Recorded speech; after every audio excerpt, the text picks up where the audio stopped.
రీసెంట్గా 5 రోజుల క్రితము అన్ఫార్చునేట్ ఇన్సిడెంట్ జరిగి లాస్య నందిత చనిపోవడం జరిగింది.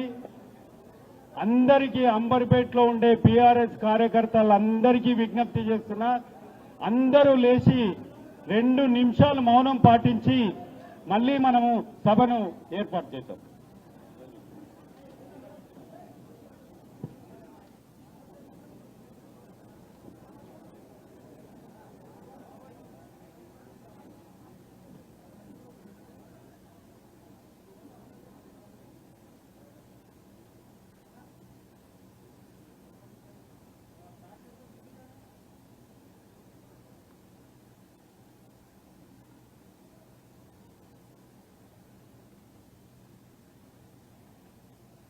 ఇప్పుడు